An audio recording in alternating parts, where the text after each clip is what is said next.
ನಾನು ಡಾಕ್ಟರ್ ಸುದರ್ಶನ್ ಅಂತ. ನಾನು ಬಿಳಿಗಿರಿ ಬೆಟ್ಟದಲ್ಲಿ ವಿವೇಕಾನಂದ ಗಿರಿಜನ ಕಲ್ಯಾಣ ಕೇಂದ್ರ ಅಂತ ಹೇಳಿ ಅಲ್ಲಿ ಗಿರಿಜನರಿಗೆ ಆರೋಗ್ಯ, ವಿದ್ಯಾಭ್ಯಾಸ ಮತ್ತು ಅವರ ಒಂದು ಉದ್ಯೋಗಕ್ಕೋಸ್ಕರ ಸುಮಾರು 30 ವರ್ಷಗಳಿಂದ ಕೆಲಸ ಮಾಡ್ತಾ ಇದ್ದೀನಿ. ಅದೇ ರೀತಿ ಕರುಣಾ ಟ್ರಸ್ಟ್ ಅನ್ನೋ ಸಂಸ್ಥೆಯಿಂದ ಈ ಪ್ರಾಥಮಿಕ ಆರೋಗ್ಯ ಕೇಂದ್ರವನ್ನು 5 ಸ್ಟೇಟ್ಗಳಲ್ಲಿ ಬಡ ಜನರ ಜೊತೆಗೆ, ಗಿರಿಜನರ ಜೊತೆಗೆ ಕೆಲಸವನ್ನು ಮಾಡ್ತಾ ಇದ್ದೀನಿ. ನಾನು ಹುಟ್ಟಿದ್ದು ಒಂದು ಯಮಲೂರು ಅನ್ನೋಂಥ ಏರ್ಪೋರ್ಟ್ನ ಹತ್ರ ಇರುವ ಒಂದು ಹಳ್ಳಿಯಲ್ಲಿ. ನಮ್ಮ ತಾಯಿ ಹೇಳೋ ಪ್ರಕಾರ ನಾನು ಆಗಿನ ಕಾಲದಲ್ಲಿ ಗರ್ಭಿಣಿಯರು ಪ್ರಸವ ಮಾಡುವಾಗ ಅವ್ರನ್ನ ಒಂದು ಕೌಶೆಡಲ್ಲಿ ಹಾಕ್ಬಿಡ್ತಾ ಇದ್ರು. ಸೊ ಆ ದನದ ಕೊಟ್ಟಿಗೆಯಲ್ಲಿ ನಾನು ಹುಟ್ಟಿದೆ ಅಂತ ಹೇಳ್ತಾ ಇದ್ದಾರೆ. ಆಗ ಇನ್ನೂ ಅಲ್ಲಿ ಆಸ್ಪತ್ರೆ ಸೌಲಭ್ಯಗಳು ಸರಿಯಾಗಿರಲಿಲ್ಲ ಅಂತ ಕಾಣುತ್ತೆ. ಸೊ ಅಲ್ಲಿ ಹುಟ್ಟಾದ್ಮೇಲೆ ಅಲ್ಲೇ ಹಳ್ಳಿಯಲ್ಲಿ ಸುಮಾರು ನಾನು 8 ವರ್ಷ ಅಲ್ಲಿ ವಾಸ ಮಾಡಿದೆ ಯಮಲೂರಲ್ಲಿ. ಅಲ್ಲಿ ನಾನು 3ನೇ ತರಗತಿ ತನಕ ಓದಿದೆ. ನನಗೆ ಅಲ್ಲಿ ಡಬಲ್ ಪ್ರಮೋಷನ್ ಸಹಿತ ಕೊಟ್ಟು ಒಂದು ಕ್ಲಾಸ್, ನಾನು 4ನೇ ಕ್ಲಾಸು ನಮ್ಮ ತಂದೆ HLL ಕೆಲಸ ಮಾಡ್ತಿದ್ರು, ಹನುಮಪ್ಪ ರೆಡ್ಡಿ ಅಂತ ಅವ್ರ ಹೆಸರು. ನಮ್ಮ ತಾಯಿ ಹೆಸರು ಚಿನ್ನಮ್ಮ ಅಂತ. 12ನೇ ವಯಸ್ಸಿನಲ್ಲಿ ನಾನು ನಮ್ಮ ತಂದೆ ಒಂದು ಹಳ್ಳಿಗೆ ಹೋದ್ವಿ, ನಮ್ಮ ಅತ್ತೆಯವ್ರ ಊರು. ಅಲ್ಲಿ ಅವ್ರಿಗೆ ಅವತ್ತು ಸುಮಾರು ಒಂದು 7-8 ಕಿಲೋಮೀಟರ್ ನಡ್ಕೊಂಡೇ ಹೋದ್ವಿ ಅಲ್ಲಿಗೆ. ಅವರು ಸುಸ್ತಾಗ್ತಿದೆ ಅಂತ ಹೇಳಿ ಒಂದು ಮಲ್ಕೊಂಡು ಅವ್ರ ಮೇಲೆ ಈ ಸ್ಟಾರ್ಟೆಡ್ ಗ್ಯಾಸ್ಪಿಂಗ್ ಫಾರ್ ಬ್ರೆತ್. ನಾನು ಅಲ್ಲಿ ಯಾರು ಡಾಕ್ಟರ್ ಸಿಗ್ತಾರ ಅಂತ ಓಡೋಗಿ ಹುಡುಕೋಣ ಅಂತ ಹೇಳಿದ್ರೆ ಯಾರು ಡಾಕ್ಟರ್ ಸಿಗಲಿಲ್ಲ. ಕೊನೆಗೆ ಅವರು ನನ್ನ ಕಣ್ಮುಂದೆನೇ ಯಾವ ಆರೋಗ್ಯದ ಒಂದು ಶುಶ್ರೂಷೆ ಇಲ್ಲದೆ, ಮೆಡಿಕಲ್ ಫೆಸಿಲಿಟಿ ಇಲ್ಲದೆ ಅವರು ಸಾವನ್ನಪ್ಪಬೇಕಾಯಿತು. ಅವತ್ತೇ ನಾನು ತೀರ್ಮಾನ ಮಾಡಿದೆ, ನಾನೊಬ್ಬ ಡಾಕ್ಟರ್ ಆಗಬೇಕು. ನಾನು I will not helplessly watch people dying in front of me ಅಂತ. ಒಳ್ಳೆ ಮಾರ್ಕ್ಸ್ ಬಂದಿತ್ತು, ಮೆಡಿಕಲ್ ಕಾಲೇಜಲ್ಲಿ ಸೀಟ್ ಸಿಗಬೇಕಾಯಿತು. ಆದರೆ 16 ವರ್ಷ ಕಂಪ್ಲೀಟ್ ಆಗಬೇಕು ಅಂತ ಅವ್ರು 1 ವರ್ಷ ನನಗೆ ಕೊಡಲಿಲ್ಲ. ನನಗೆ ಡಿಸೆಂಬರ್ 30ಕ್ಕೆ ಕಂಪ್ಲೀಟ್ ಆಗ್ತಾಯಿತ್ತು. ಅದು ಅಕ್ಟೋಬರ್ 30ಕ್ಕೆ 2 ತಿಂಗಳು ಕಡಿಮೆ ಇತ್ತು. ಸೊ 1 ವರ್ಷ ನಾನು ನೆಕ್ಸ್ಟ್ ಇಯರ್ ಮೆಡಿಕಲ್ ಕಾಲೇಜ್ ಸೇರಬೇಕಾಯಿತು. 1 ವರ್ಷ ಕೃಷ್ಣ ಫಾರ್ಮಲ್ ಅಂತ ಹೇಳಿ ನಮ್ಮ ತಂದೆಯ ಸ್ನೇಹಿತರು, ಅದರ ಮಾಲೀಕರು, ಅವರ ಸಹಾಯದಿಂದ ಒಂದು ವರ್ಷ ಅಲ್ಲಿ ಕೆಲಸ ಮಾಡಿದೆ. ನಾನು ಗುಮಾಸ್ತನಾಗಿ ಅಲ್ಲಿ 110 ರೂಪಾಯಿ ಸಂಬಳ ಕೊಡೋರು. ಆ ಸಂಬಳ ನನಗೆ ನೆಕ್ಸ್ಟ್ ನಾನು ಮೆಡಿಕಲ್ ಸ್ಕೂಲ್ಗೆ ಓದೋದಕ್ಕೆ ಅವಕಾಶ ಸಿಕ್ತು. ಆ ಸಮಯದಲ್ಲಿ 16ನೇ ವಯಸ್ಸಿನಲ್ಲಿ ನಾನೊಬ್ಬ ಸ್ನೇಹಿತ ರಮೇಶ್ ಅಂತ ಒಂದು ಇಲ್ಲಿ ರಾಮಕೃಷ್ಣ ಆಶ್ರಮ ಅಂತಿದೆ, ಅಲ್ಲಿಗೆ ಹೋಗೋಣ ಅಂಥೇಳಿ ಒಂದು ದಿವಸ ಕರ್ಕೊಂಡು ಹೋದೆ.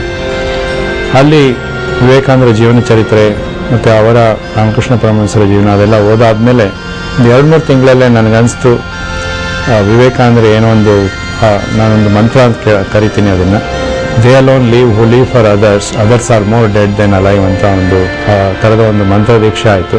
ಅವಾಗಲಿಂದ ನಾನು ಸೇವೆಯನ್ನು ಮಾಡಬೇಕು, ನಾನು ಎಲ್ಲಿ ಸೌಲಭ್ಯಗಳಿಲ್ವೋ, ಆರೋಗ್ಯದ ಸೌಲಭ್ಯಗಳು ಅಂಥ ಕಡೆ ಹೋಗಿ ನಿರ್ಜನ ಪ್ರದೇಶದಲ್ಲಿ ಅಂದರೆ ಕಾಡು ಜನರಿಗೆ ಸೇವೆ ಮಾಡಬೇಕು ಅಂತ ಆಸೆ ಇತ್ತು. ಸೊ ಅದರ ದೃಷ್ಟಿ ಇಟ್ಕೊಂಡು ನಾನು ನೆಕ್ಸ್ಟ್ ಇಯರ್ ಮೆಡಿಕಲ್ ಕಾಲೇಜ್ಗೆ ಜಾಯಿನ್ ಆದೆ. ಆವಾಗ ನನಗೆ ಬರೀ 251 ರೂಪಾಯಿ ಫೀಸ್ ಕಟ್ಟಬೇಕಾಯಿತು. ಸೊ ಅದನ್ನು ಕಟ್ಟಿ ನನ್ನ ಸಂಪಾದನೆ ಮಾಡಿದ ಹಣದಲ್ಲಿ ನಾನು ಓದಿ ವಿದ್ಯಾಭ್ಯಾಸ ಮಾಡಿದೆ. ರಾಮಕೃಷ್ಣ ಆಶ್ರಮದ ಸಂಪರ್ಕದಿಂದ ಒಂದು ಆಧ್ಯಾತ್ಮಿಕ ಒಂದು ದೃಷ್ಟಿಕೋನನೂ ಇತ್ತು.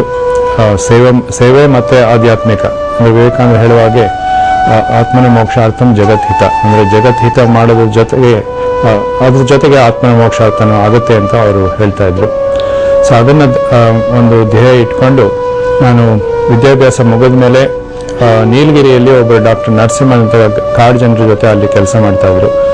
ಸ್ಟೂಡೆಂಟ್ ಆದಾಗ ಅವರಿಂದ ಪ್ರೇರಿತರಾಗಿ ಅದಾದಮೇಲೆ ನಾನು ವಿದ್ಯಾಭ್ಯಾಸ ಮುಗಿದ ತಕ್ಷಣ ನನಗೆ ಇಂಟರ್ನ್ಶಿಪ್ ಆದಮೇಲೆ ನಾನು ಮಾಯಾವತಿ ಅಂತ ಹೇಳಿ ವಿವೇಕಾನಂದರು ಅಲ್ಲಿ ಒಂದು ಅದ್ವೈತ ಆಶ್ರಮ ಅಂತ ಮಾಡಿದ್ರು, ಅಲ್ಲೊಂದು ಆಸ್ಪತ್ರೆ ಇದೆ, ಅಲ್ಲಿ ಹೋಗಿ ಕೆಲಸ ಮಾಡಿದೆ.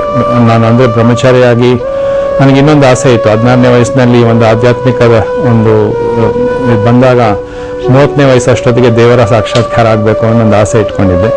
ಈಗ ಅದೊಂದು ಚೈಲ್ಡಿಶ್ನೆಸ್ ಅಂತ ಅನಿಸುತ್ತೆ, ಆದರೆ ಆ ಒಂದು ಛಲ ಇತ್ತು, ಮಾಡಬೇಕು, ಸೇವೆ ಮಾಡಬೇಕು, ಜೊತೆಗೆ ದೇವರ ಸಾಕ್ಷಾತ್ಕಾರ ಆಗಬೇಕು ಅಂತ. ಸೊ ರಾಮಕೃಷ್ಣ ಆಶ್ರಮದಲ್ಲಿ ಬ್ರಹ್ಮಚಾರಿಯಾಗಿ ಸೇರಿಕೊಂಡು ಅಲ್ಲಿ ಮತ್ತು ಪಶ್ಚಿಮ ಬಂಗಾಳದಲ್ಲಿ ಪೊನ್ನಂಪೇಟೆ, ಬೆಂಗಳೂರು ಆಶ್ರಮದಲ್ಲೂ ಸ್ವಲ್ಪ ದಿವಸ ಎಲ್ಲ ಮಾಡಾದ್ಮೇಲೆ ನಾನು ಇನ್ನೂ ಸನ್ಯಾಸ ಏನು ತೊಗೊಂಡಿರಲಿಲ್ಲ. ನನ್ನ ಗುರುಗಳ ಒಂದು ಇದನ್ನು ತೊಗೊಂಡು, ನಮ್ಮ ತಾಯಿಗೆ ಬೇರೆ ಆಗ ಹುಷಾರಿರಲಿಲ್ಲ, ನಾನು ಪಶ್ಚಿಮ ಬಂಗಾಳದಲ್ಲಿದ್ದಾಗ ನಾನು ಮತ್ತೆ ಕರ್ನಾಟಕಕ್ಕೆ ಬಂದು ಬಿಳಿಗಿರಿ ಬೆಟ್ಟದಲ್ಲಿ ಈ ಥರ ಒಂದು ಗುಡ್ಡಗಾಡು ಜನರಿದ್ದಾರೆ, ಅವ್ರಿಗೆ ಯಾವುದು ಸೌಲಭ್ಯ ಇಲ್ಲ ಅಂತ ಕೇಳಿ ಅಲ್ಲಿ ಒಂದು ಸಣ್ಣ ಗುಡಿಸಲಲ್ಲಿ ನಾನು ಒಂದು ಆಸ್ಪತ್ರೆಯನ್ನು ಶುರು ಮಾಡಿದೆ. ಮೊದಲು ಗಿರಿಜನರಿಗೆ ಅಲ್ಲಿ ಯಾವುದೇ ಸೌಲಭ್ಯಗಳು ಇರಲಿಲ್ಲ. ನಮ್ಮ ನೋಡಿದ್ರೂ ಸಹಿತ ಹೊತ್ಕೊಳ್ಳೋರು. ಎಲ್ಲ ಕಾಡೊಳಗೆ ಪೋಡುಗಳು ಅಂತ ಹೇಳ್ತಾರೆ, ಅಲ್ಲಿರ್ತಾ ಇದ್ರು. ನಾನು ಒಂದೊಂದೇ ಕೆಲವು ಪೋಡುಗಳ ಹೆಸರುಗಳು ಸಹಿತ ಅಲ್ಲಿ ಯಾರಿಗೂ ಸರ್ಕಾರಿ ಇಲಾಖೆಯಲ್ಲಿ ಬಿ ಡಿ ಒ ಅಂತ ಹೇಳ್ತಾರೆ, ಬ್ಲಾಕ್ ಡೆವಲಪ್ಮೆಂಟ್ ಆಫೀಸರ್, ಅವ್ರಿಗೂ ಸಹಿತ ಗೊತ್ತಿರಲಿಲ್ಲ. ನಾವು ಅವ್ರನ್ನ ಹುಡುಕೊಂಡು ಹೋಗಿ ಕಾಡಲ್ಲಿ ನಡ್ಕೊಂಡು ಹೋಗಿ ಅವ್ರಿಗೆಲ್ಲ ಶುಶ್ರೂಷೆ ಮಾಡಿ ಮತ್ತೆ ಒಂದು ಸಣ್ಣ ಕ್ಲಿನಿಕ್ ಮಾಡಿ ಅಲ್ಲಿಗೆ ಕರ್ಕೊಂಡ್ಬರ್ತಾ ಇದ್ವಿ. ಮೊದಲೇ ಈಗಲೂ ಜ್ಞಾಪಕ ಇದೆ, ಒಂದು ಸ್ನೇಕ್ ಬೈಟ್ ಕೇಸ್ ಬಂದಾಗ ನಾನು ನನ್ನ ಯೂಸ್ಡ್ ಮೈ ಮೌತ್, ಅಂದರೆ ಸಕ್ ಮಾಡಬೇಕು, ವೀನಸ್ ಸೆಕ್ಷನ್ ಮಾಡಿ ಬ್ಲಡ್ನ ಹೊರಗಡೆ ತೆಗೆಯೋದಕ್ಕೆ ಇದಿರಲಿಲ್ಲ ನನ್ನ ಹತ್ರ ಸಕ್ಷನ್ ಪಂಪ್. ನಾನೇ ಬಾಯಲ್ಲಿ ಇದು ಮಾಡಿ ಕೊನೆಗೆ ಅವನಿಗೆ ಆ್ಯಂಟಿಸ್ನೇಕ್ ಸೀರಮ್ ಕೊಟ್ಟು ಅವನು ವಾಸಿ ಆಯಿತು. ಅದರಿಂದ ಎಲ್ಲರಿಗೂ ಇದು ಒಳ್ಳೆ ಡಾಕ್ಟ್ರ್ ಇದ್ದಾರೆ, ಇವರು ನಮ್ಗೆ ಮಾಡ್ತಾರೆ ಅಂತ ಹೇಳಿ ಅವರ ಸಂಪರ್ಕ ಚೆನ್ನಾಗಾಯಿತು. ನಮ್ಮ ಆಸ್ಪತ್ರೆಗೆ ಬರೋಕ್ಕೆ ಶುರುವಾದರು. ಆವಾಗ ಬರ್ತಾ ಇದ್ದ ಪ್ರಾಬ್ಲಮ್ಸ್ ಅಂದರೆ ಈ ಕರಡಿಗಳು ಜೊತೆ ಇವರು ಜಂತುಪ ತಗೊಳಗೆ ಹೋಗೋರು, ಕರಡಿಗಳು ಅವ್ರನ್ನ ಅಟ್ಯಾಕ್ ಮಾಡಿ ಈ ಪೂರ್ತಿ ಸ್ಕ್ಯಾಲ್ಪನ್ನೇ ತೆಗೆದುಬಿಡೋದು. ಹಲವಾರು ಕೇಸುಗಳು ಅವನ್ನೆಲ್ಲ ಸೂಚನೆ ಮಾಡ್ತಾ ಇದ್ದೆ. ಹಲವಾರು ಸರ್ಜರಿಗಳನ್ನ ಒಬ್ಬನೇ ನಾನು ಡಾಕ್ಟ್ರು ಮಾಡಿ, ಚಕ್ರವರ್ತಿ ಅಂತ ಅಲ್ಲೊಬ್ಬರು ದೇವಸ್ಥಾನ ಇದೆ, ಅಲ್ಲಿ ಆ ದೇವಸ್ಥಾನದ ಕುಟುಂಬದವರು ಅವರು ನನಗೆ ಸಹಾಯಕರಾಗಿ ಸೇರಿಕೊಂಡ್ರು. ಸ್ವಲ್ಪ ದಿವಸ ಆದಮೇಲೆ H.N. ಸೋಮಸುಂದರಂ ಅಂತ ಹೇಳಿ ಅವರು ಡಿಫೆನ್ಸಲ್ಲಿ ಸಿವಿಲಿಯನ್ ಆಗಿ ಕೆಲಸ ಮಾಡ್ತಾಯಿದ್ರು. ಅವರು ಸಹಿತ ಬ್ರಹ್ಮಚಾರಿಗಳು. ಅವ್ರು ಬಂದು ನನ್ನ ವಾಲಂಟ್ರಿ ರಿಟೈರ್ಮೆಂಟ್ ತೊಗೊಂಡು ನನ್ನ ಜೊತೆ ಜಾಯಿನ್ ಆಗಿ ವಿವೇಕಾನಂದ ಗಿರಿಜನ ಕಲ್ಯಾಣ ಕೇಂದ್ರವನ್ನು ಸ್ಥಾಪನೆ ಮಾಡಿದ್ವಿ. ಒಂದು ಆಸ್ಪತ್ರೆ ಗುಡಿಸಲಲ್ಲಿ ಇದ್ದಿದ್ದು ಕ್ರಮೇಣ ಅದು ಈಗ ಒಂದು 20 ಬೆಡ್ ಇಡುವಂಥ ಆಸ್ಪತ್ರೆ ಆಗಿದೆ. ನಾನು 81ರಲ್ಲಿ ಒಂದು ಅಲ್ಲಿ ಯಾವುದೂ ಶಾಲೆ ಇರಲಿಲ್ಲ, ಶಾಲೆ ಮಾಡಬೇಕು ಅಂಥೇಳಿ ಒಂದು ಗುಡಿಸಲಲ್ಲಿ 6 ಜನ ಮಕ್ಕಳನ್ನ ಇಟ್ಕೊಂಡು ಒಂದು ಶಾಲೆ ಶುರು ಮಾಡಿದ್ವಿ. ಆ 6 ಜನ ಮಕ್ಕಳಲ್ಲಿ ಈಗ 4 ಜನ ಈಗಾಗಲೇ ಪೋಸ್ಟ್ ಗ್ರಾಜ್ಯುಯೇಟ್ಸ್ ಆಗಿದ್ದಾರೆ. ಜಡಿಯ ಈಗ MSc ಮಾಡಿ, ಅಗ್ರಿಕಲ್ಚರ್ MSc ಮಾಡಿ PhD ಕಂಪ್ಲೀಟ್ ಮಾಡ್ತಾ ಇದ್ದಾರೆ. ಅಸೋಸಿಯೇಟ್ ಪ್ರೊಫೆಸರ್ ಆಗಿ ಪೊನ್ನಂಪೇಟೆ ಫಾರೆಸ್ಟ್ರಿ ಕಾಲೇಜಲ್ಲಿ ಕೆಲಸ ಮಾಡ್ತಿದ್ದಾರೆ. ಅವರೇ ಈಗ ವಿವೇಕಾನಂದ ಗಿರಿಜನ ಕಲ್ಯಾಣ ಕೇಂದ್ರ ಅಧ್ಯಕ್ಷರು.